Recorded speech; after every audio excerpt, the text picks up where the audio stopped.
And now it is my duty, as always, to start with just a little bit of housekeeping.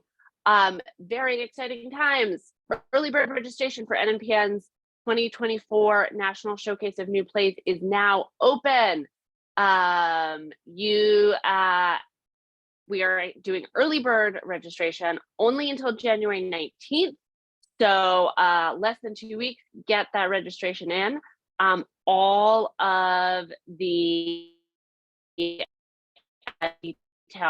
about showcase can be found at the link that I'm going to drop in. Boom. Next item. NNPN's member theater link tree keeps you up to date with events like this, with showcase things, with recordings of meetings you might have missed, the whole shebang. You want to know about NNPN can probably be found on that link tree. Please bookmark it. Please refer to it often. And the last thing I know is, as those of you who are with us in December for our constituency meeting may recall, NNPN has recently kicked off an evaluation. If you did not already do so at that meeting, we would love for you to fill out a mini survey. It's like 4 questions, super fast. We'll drop that link to the chat as well. And that concludes my housekeeping. Now,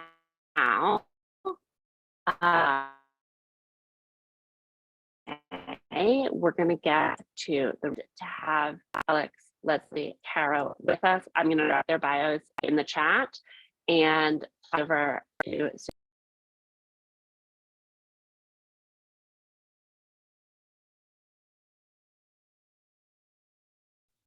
I think in some of the connectivity issues, we definitely missed the last thing you said, Anne. So sorry. No, it's okay. I'm so sorry. I don't know what is happening with my internet. I apologize. And I get to kick us off with a question.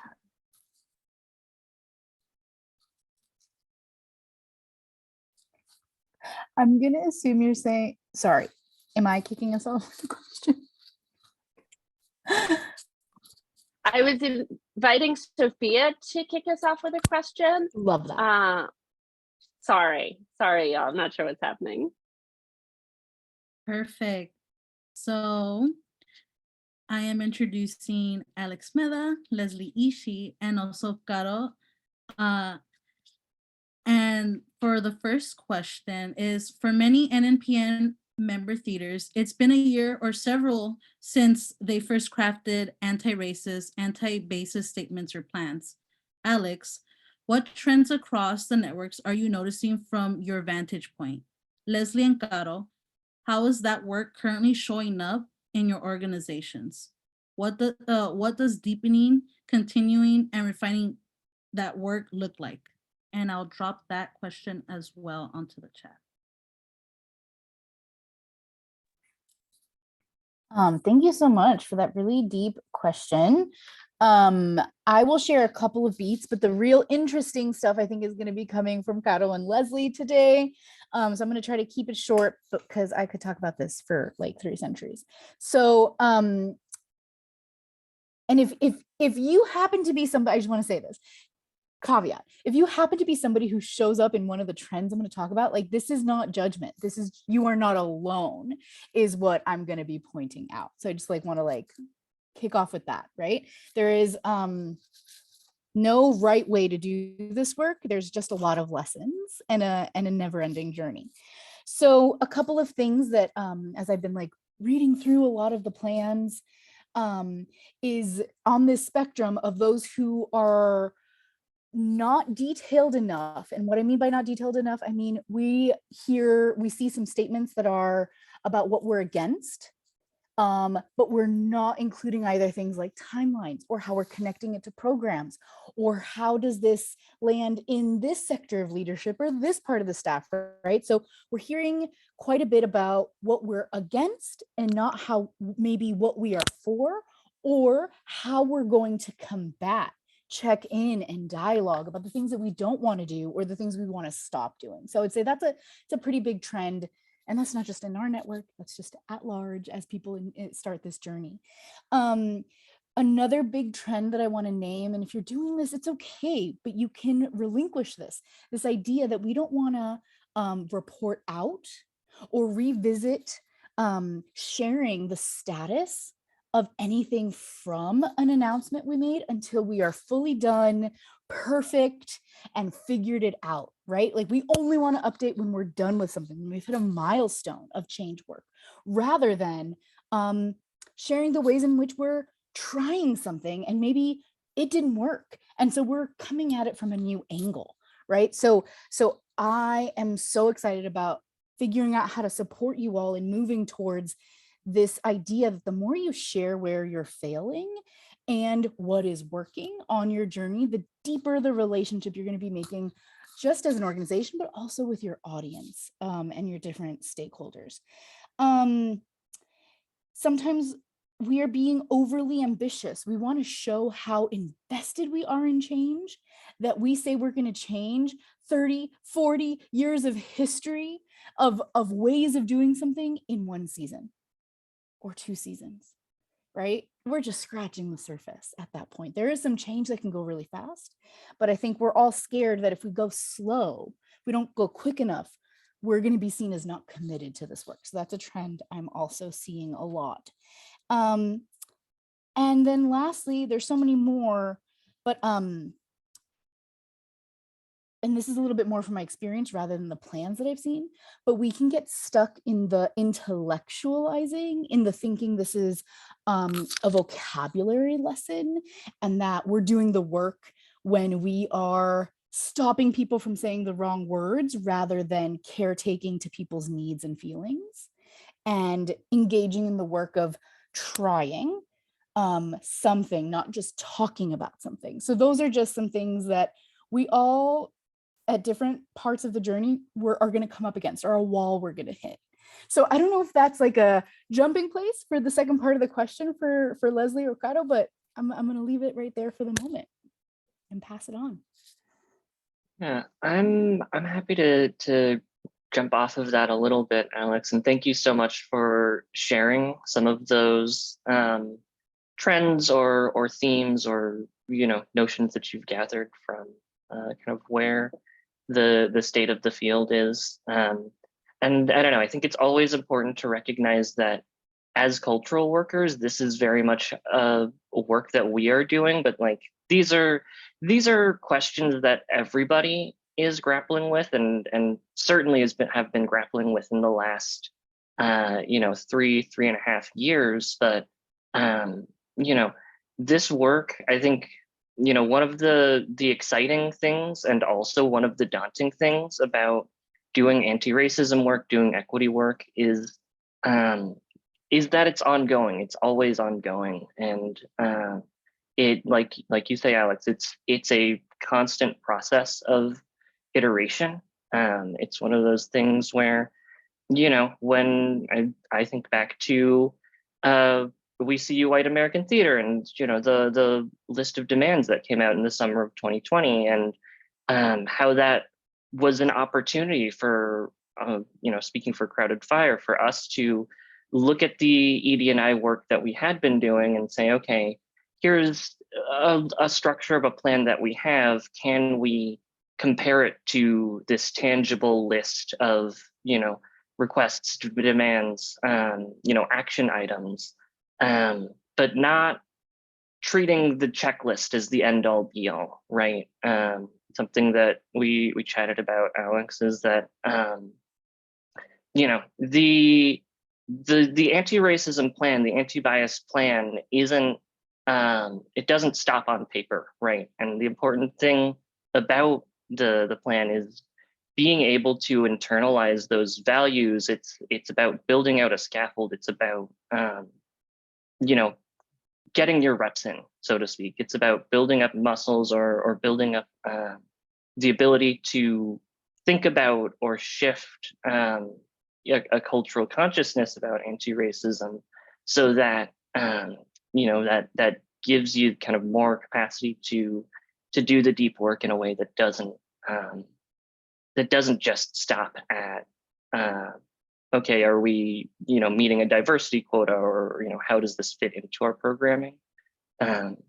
All of those things are pivotal. All of those things are crucial, but it's also about not just starting with the checklist, but how do we shift our entire mindset?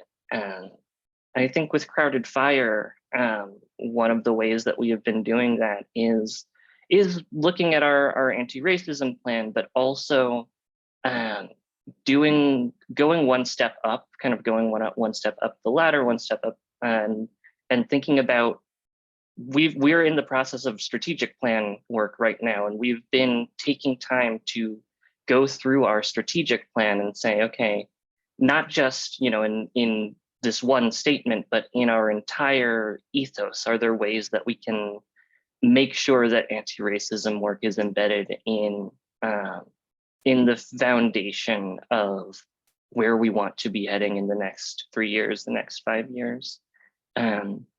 We've had the great pleasure of working with a local consultant who also holds some facilitation in ED&I work, Authentic Arts and Media, and as part of that strategic plan evaluation, we have really been doing that deep work of looking at where do we want to go in the next 3 years, not just in terms of audience, not just in terms of our board relationships, or all of the things that are necessary for sustainability, but also incorporating anti-racism work in and making sure that's really embedded at a fundamental level to the work that we're doing.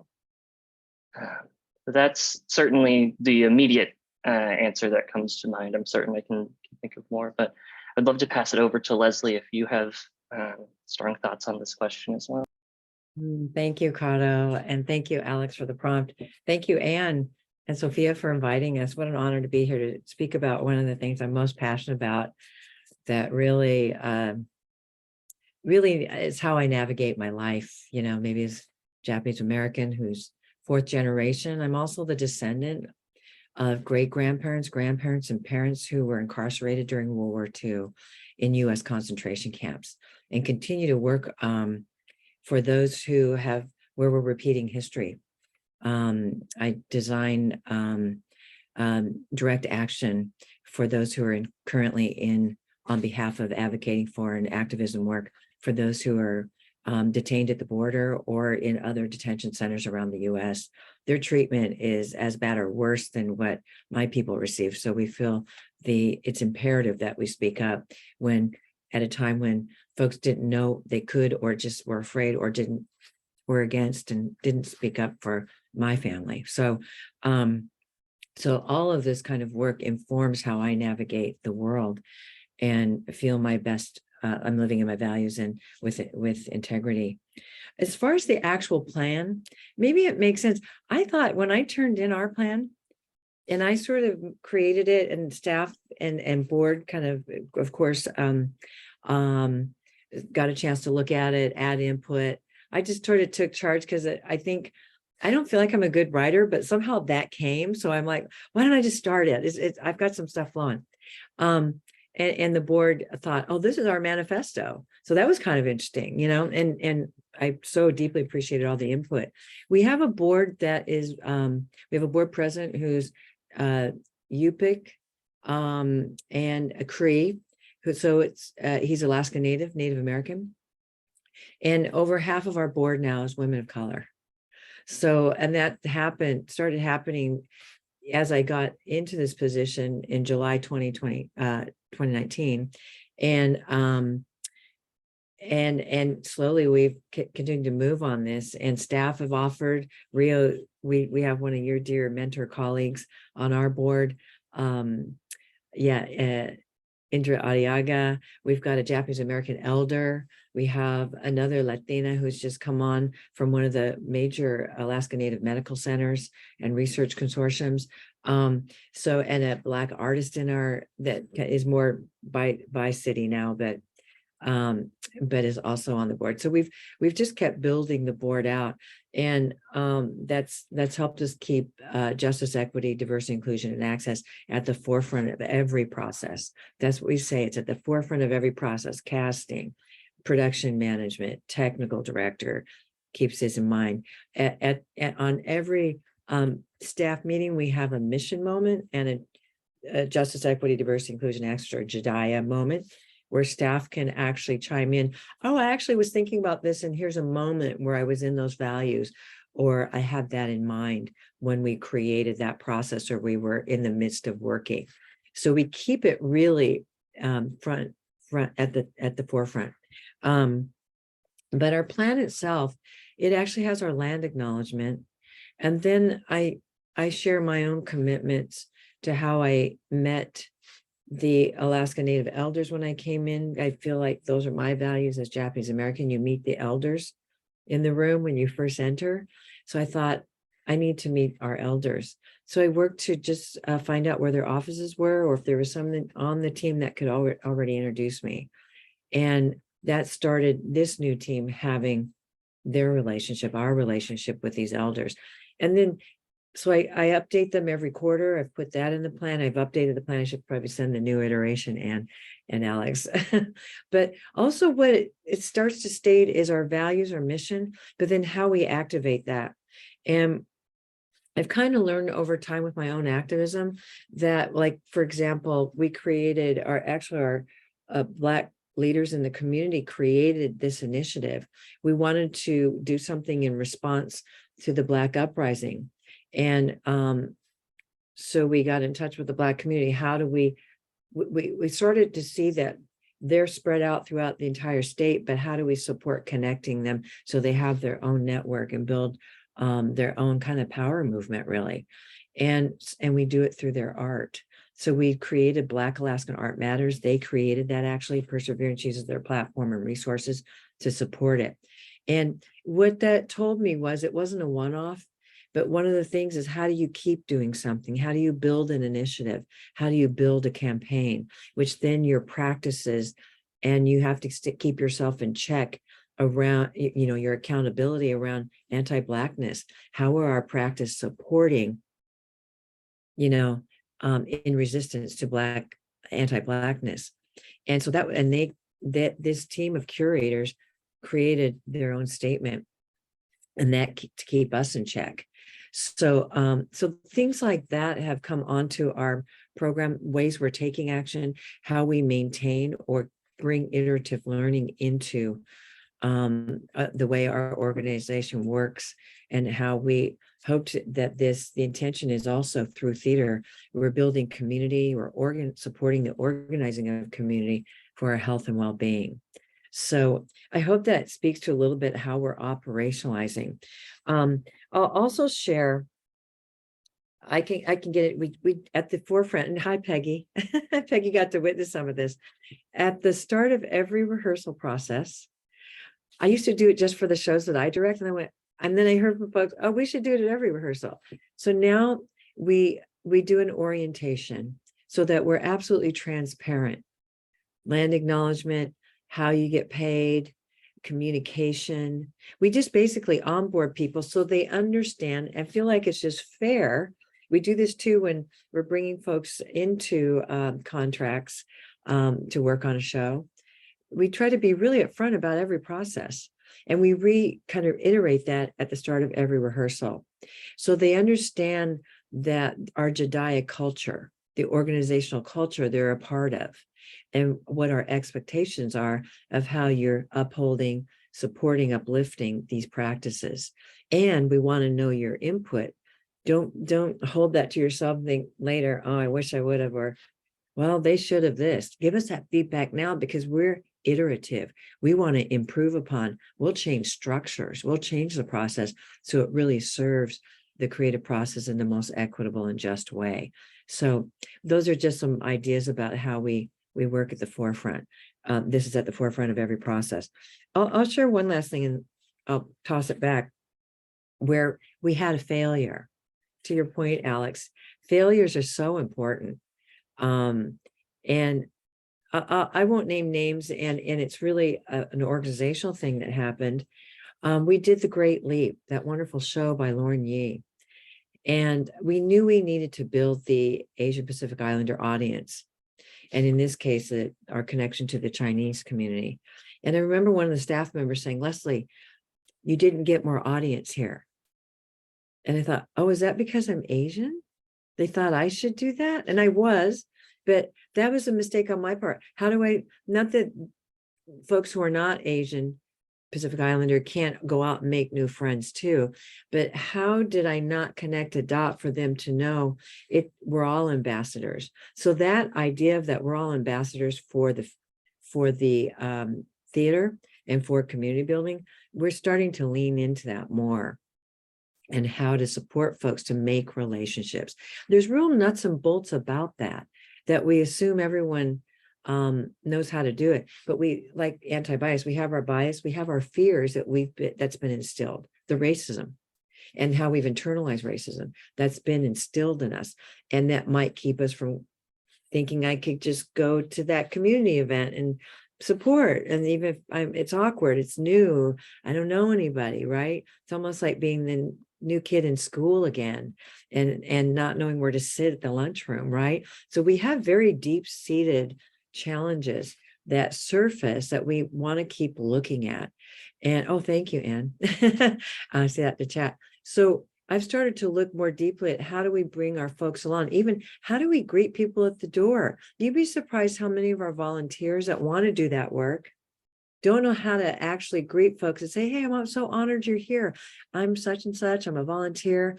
Let me just make sure you know that's where we'll scan the tickets. If you'd like a coffee or cookie, that's over there. You know, how do we help them to learn to be good hosts, which is that those moves or those skills building, experience building toward how to make friends, how to connect with people. Sometimes we have awkwardness around that, and it's understandable. So I also want to share that in that moment, I didn't know to share with my staff, the Chinese community and and I can speak more, and I don't want to be like the representative of a whole Asian Pacific Islander diaspora. But if you look at any particular community, start to notice in particular in the Chinese community, the Asian API community, our earliest generations of immigration are very dedicated to our work. We work 24/7 because we want to make sure our families survive, our communities survive. So breaking away from work to come to a show is almost impossible. But we can make intergenerational connection so that those parents know we'll give them comps to send their children or to send their nieces or nephews or their grandchildren. And those folks are usually in a generation like, oh yeah, I'd like to do that, cool. And then they'll get on socials, you know what I mean? So how do we work intergenerationally, understanding the experiences of our communities from immigration forward, or how do we make relations and build trust with those who are Native Indigenous in our community that may never felt welcome to our space. So just a few ideas more in the weeds about the plan and how we operationalize things. Yeah, but I'll toss the ball. I know I shared a bit there. Yeah. Amit, thank you all so much. It's so also, can folks hear me okay? Okay. It's so inspiring to hear about this work that you all are doing. Leslie, I love that you started to drive in the direction of a question we were already hoping to ask, of an example of a time when there was sort of a moment of learning or a moment of like, oh, this might have been handled differently. And so I'd love to sort of invite Alex and Caro to tackle that same question of like, looking to the past to learn how to do better in the future and how that has showed up in your work. Sure. I'm happy to jump in here. I think certainly one instance that definitely resonates in my mind. This was when we were doing some of our strategic plan work that I spoke to earlier. We were, looking at our anti-racism plan. We were looking at our strategic plan, and we were consulting with Beatrice Thomas, the consultant who I think it's important to name the inspiration and name the people who offer this wisdom. But one question that I had, one thing that I was asking kind of to the group as we were doing this work was, how do we strike a balance between, tangibly saying these are the things that we want to, these are the initiatives that we want to do. These are the diversity, we want to make sure that we are supporting folks with these particular percentages, or saying, okay, this much of our programming is focused on these identities, BIPOC identities, queer identities, and also making sure that we're not tokenizing, making sure that we're not reducing somebody to, oh, you fulfill this particular identity and therefore, we're ticking a box. And I can't remember the exact way I asked the question, but it was something about, how do we frame that in a way that shows that we aren't moving past that? And what I learned in that particular moment that was really humbling was, it's not enough to say, oh, we can move past that. We can approach this without necessarily applying a percentage or a diversity quota that we're trying to meet, because if you don't have something in writing, or you don't have some commitment that you're saying in terms of, oh, here's what we are committing to, it's one of those things that is easy to sweep under the rug, or to say, oh, well, we're not necessarily, we can commit to that in our conversation or in talking about it, but no, it's you have to have some sort of numbers or some sort of statement to actually back that up. That's not just going back to what you were saying, Alex, earlier. It's not just about, here's what we stand against. It's also, here are the ways that we are actually, tangibly committing to these values. And Leslie, if something that you sort of spoke to, which really, really resonates, and I think is an important question, is thinking about how to do that work within a specific community. We are all part of this fantastic network. We all have, regional contacts, national contacts, like we're part of a national conversation. But the work in the Bay Area and the ways that we move as a community are very different from, what's happening in Alaska, what's happening on the East Coast, what's happening in the Midwest.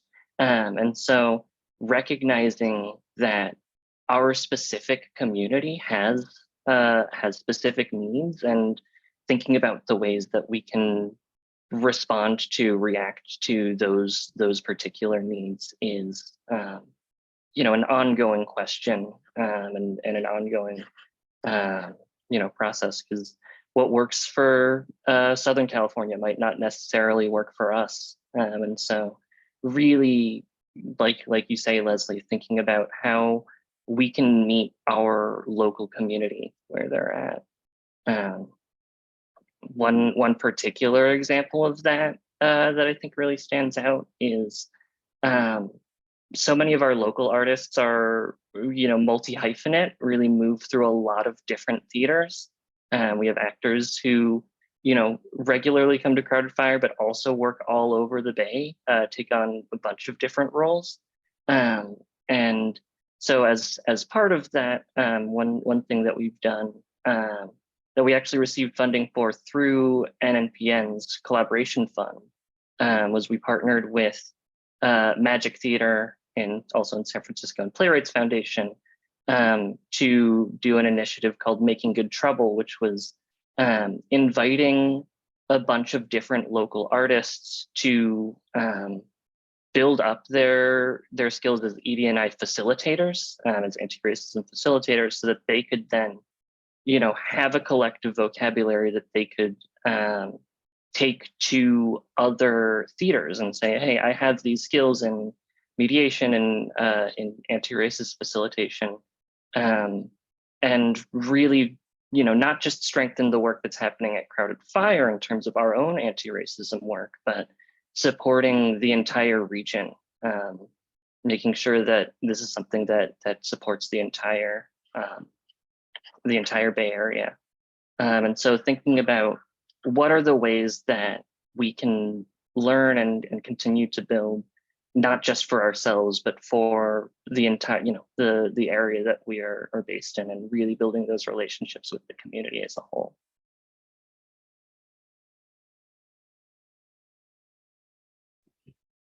Kato, if this can start bopping around, being a little bit of a combo back and forth. You just said the word facilitation.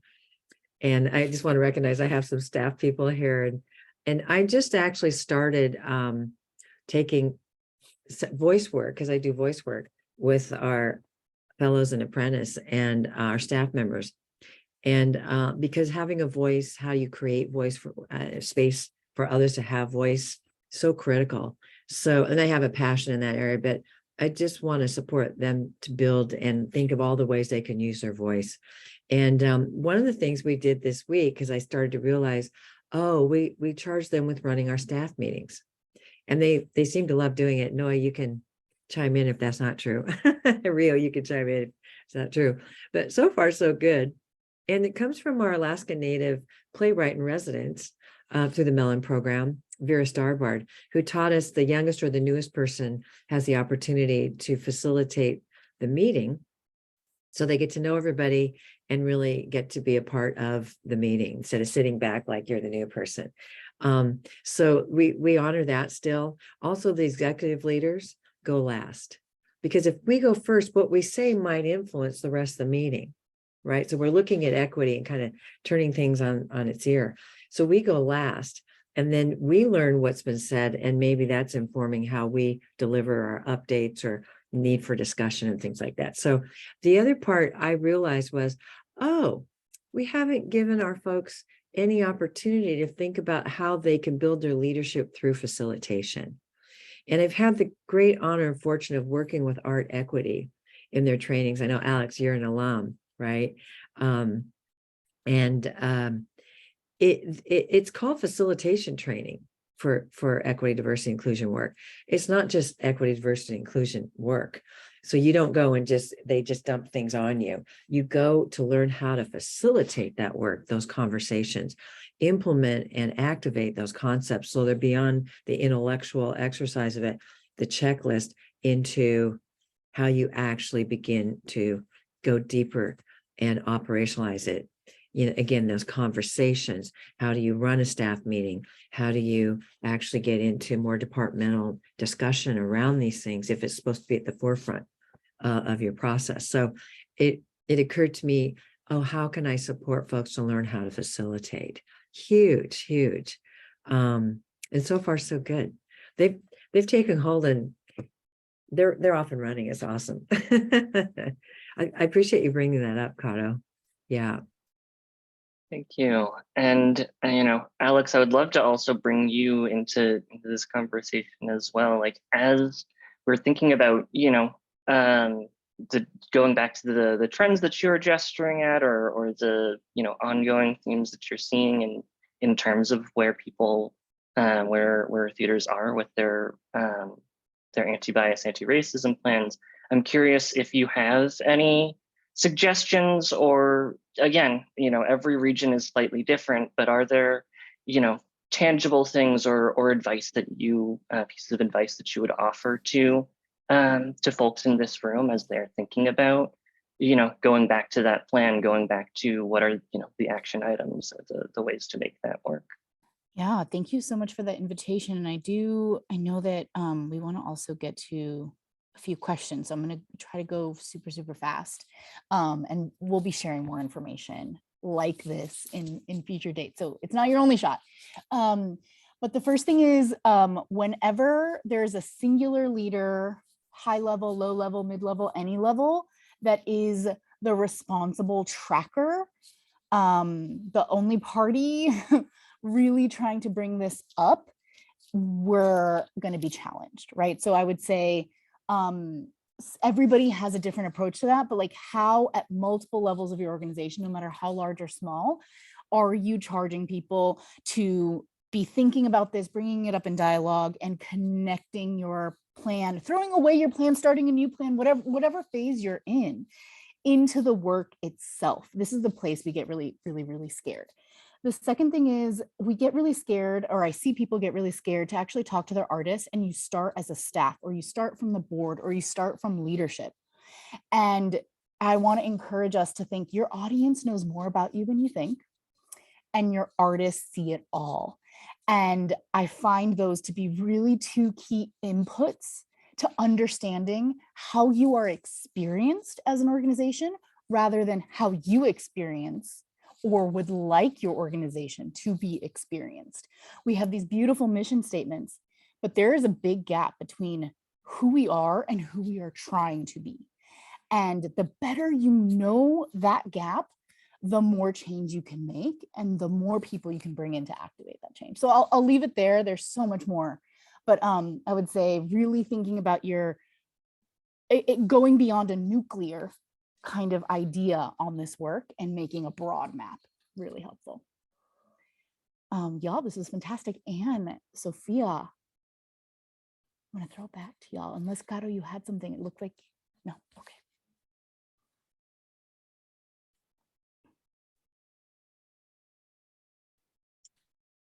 I would love, we are nearing the end of our time, but I want to know what questions the audience had as our fellow member theaters, wherever you are on your path in your journey. What questions or responses or curiosities is this spark?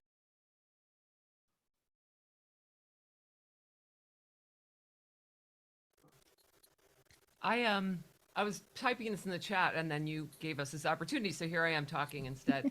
I just love this idea, what Alex was just saying about culture, because we're really small. I mean, I'm the only full-time staff member. And so sometimes when I think about adding programming to address these changes that we want to make, I just want to cry, because I'm, sometimes just at my limit for how many programs I can handle or add.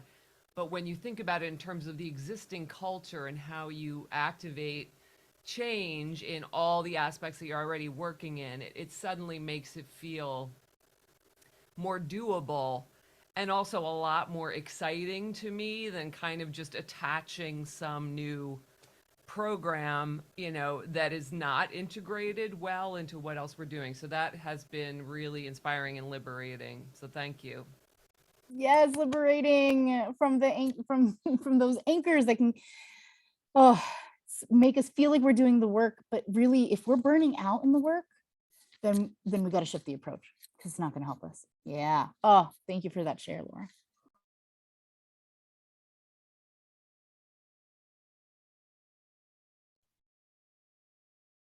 Other folks, things that are resonating with y'all?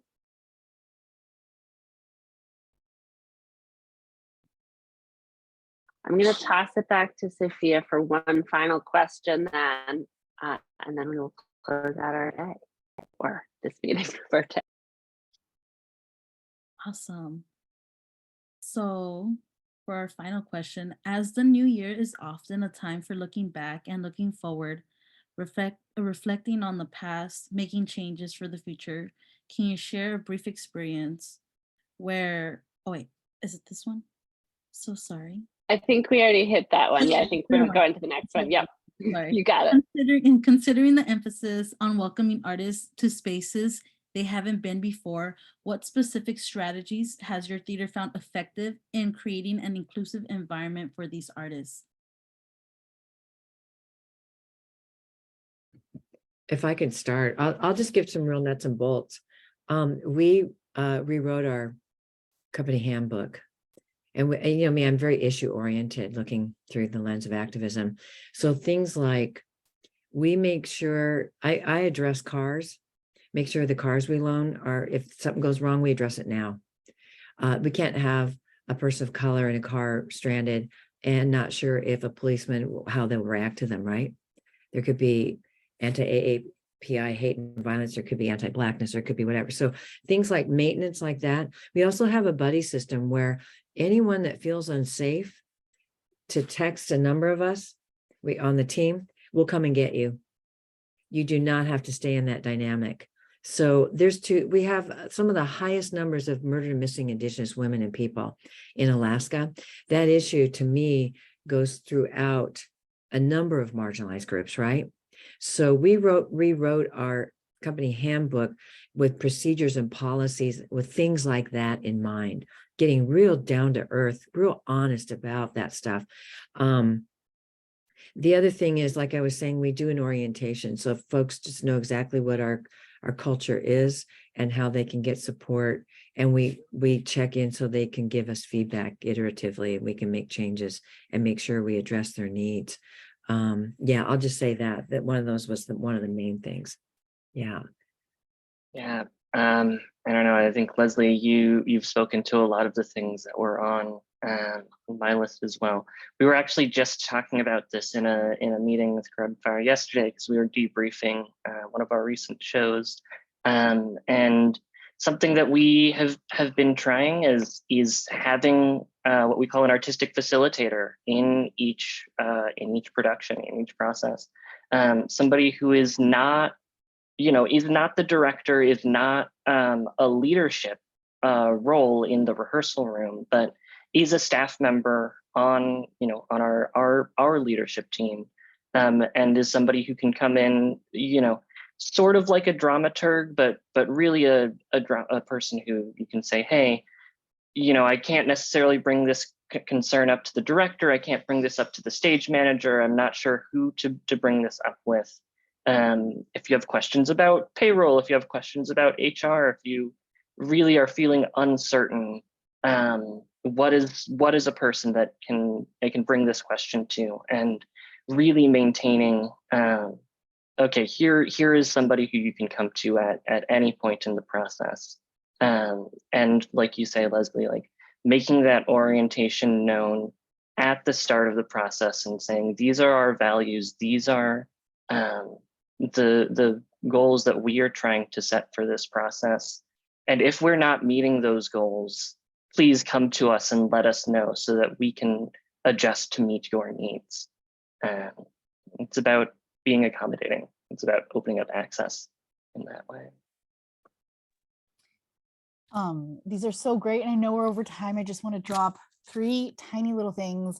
One is I like to lead with, although we call ourselves a social justice theater, and although like we lead with our values, we're going to mess up. And so managing expectations that it's not always going to be perfect, or because you're values driven, you get it right. And letting people know how, like this artistic facilitator, what is the mechanism to provide that feedback in a way where we can address, clean up, give me the opportunity to fix it, right? But also it's about, I think people get hurt and harmed sometimes when we overpromise, right? Or we oversell what the experience is going to be. And then the second thing I'll just say is like, I don't believe in having a space that doesn't have food. You never know the accessibility people have to food or not.